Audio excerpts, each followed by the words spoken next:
Yeah, good day, everyone, and welcome to my tips on guides to professional audio engineering practices.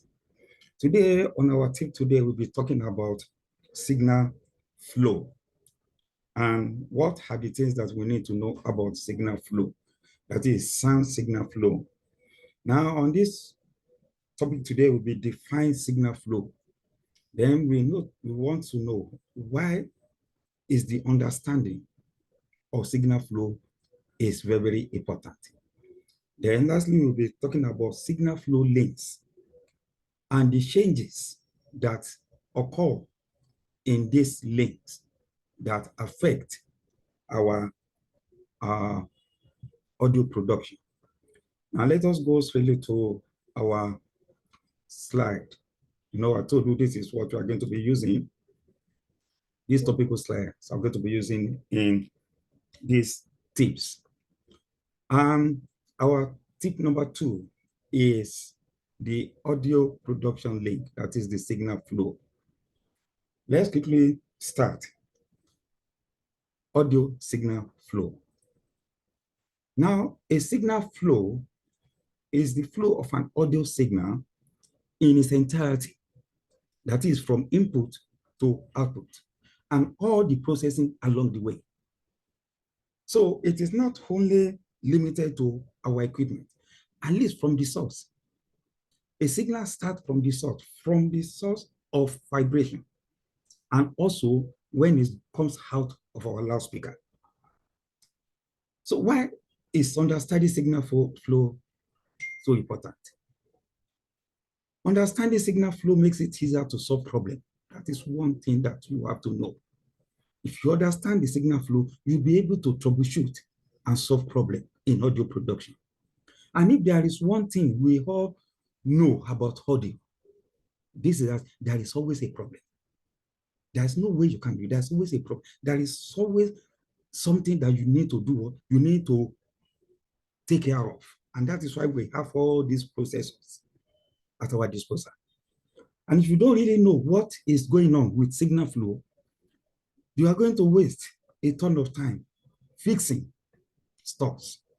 And this is the reason why many of us that are working, we spend much of the time fixing rather than mixing. Mixing is an art. But when we have a lot of problems where we don't even know where it comes from, that is when we are engaging ourselves in what? In fixing things instead of enjoying mixing. Now let us look at the list. It said the following list review all the changes a sound wave goes through from the start of the signal flow chain to the end. We need to understand that. From the start of the signal flow to what? To the end, we need to know what changes at each of the links. What changes does it go through? Now, the first one is this. The sound vibration convert motion into sound wave. The first source, that's the origin of sound is at this vibration. And the first changes that is going to occur is that the source vibration will convert wave into what? Into sound wave. Then what you need to understand in that is that you need to understand the amplitude of that sound wave you are working with. That is, how magnetic is that sound wave? That is the first thing you need to know. Secondly, now the resulting sound wave that has occurred that you want to work with or you want to capture will be modified by the space acoustics, because there is always a space for any occurrences of what? Of sound wave or any sound signal. There is a space for it, either indoor or outdoor. So the second link is that the sound wave, the resulting sound wave will be modified by the space acoustics. Now we have to use microphone to capture the sound wave so that it can be easy for us to work with it.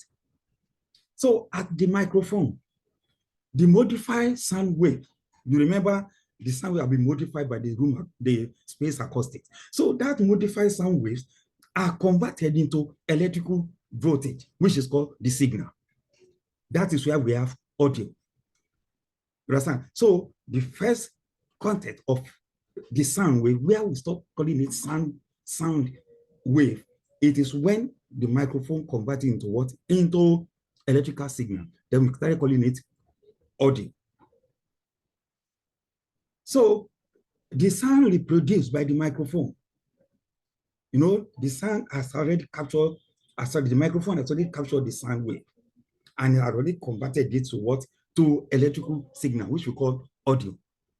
Now that signal that is being reproduced by the microphone is affected by two things. One, mic selection, the type of microphone that you are selected to capture that signal has a very important effect on the link. And secondly, the microphone positioning. You may select microphone very well and position it wrongly. But the first thing is that you have to select the microphone very well and also position it accurately to the sound waves. Where exactly does the vibration occur? That is where you are going to position the microphone into. Now, all the signals have been captured and are routed to individual channels in the mixing console. That is now our electrical, our equipment. And all these signals routed together are modified by what? By signal processors.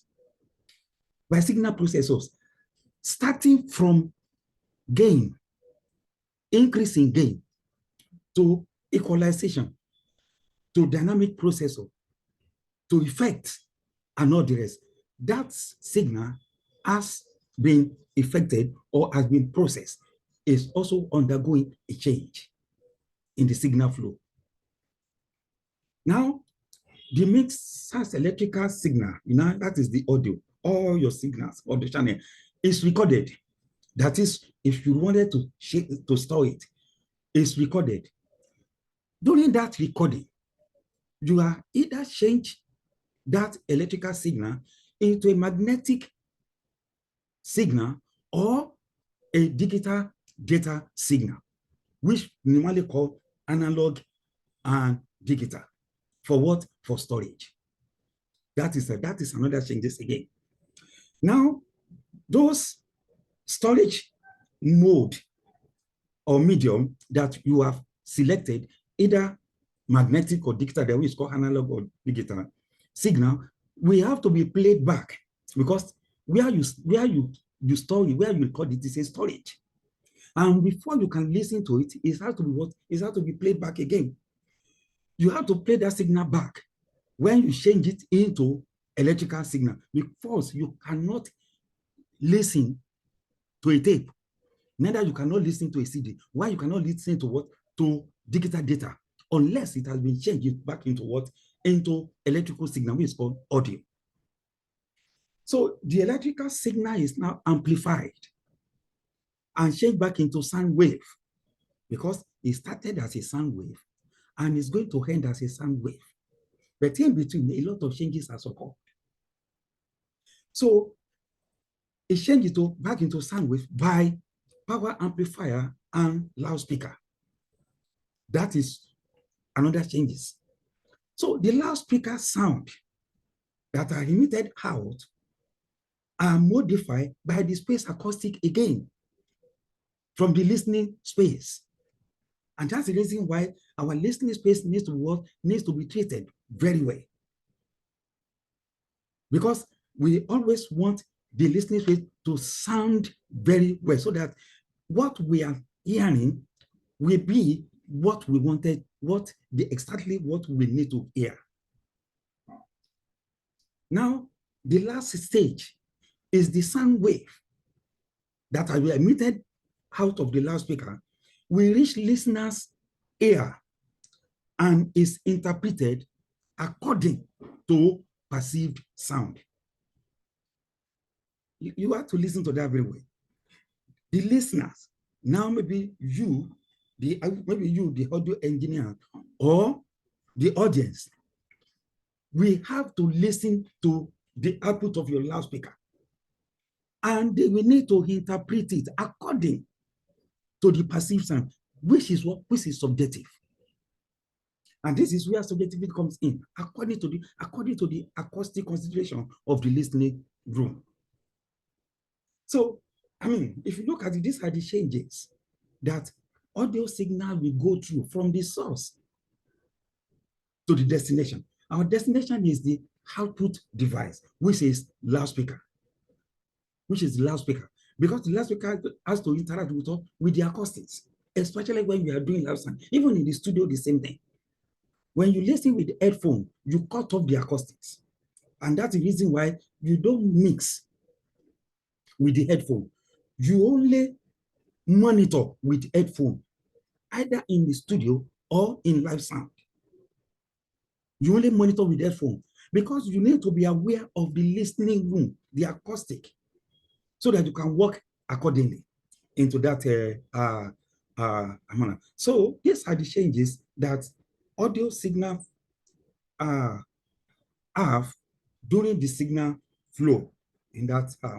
So thank you very much for listening. If you really wanted to know more about our courses and to become a professional audio engineer and certified audio engineer, then call this number on your screen.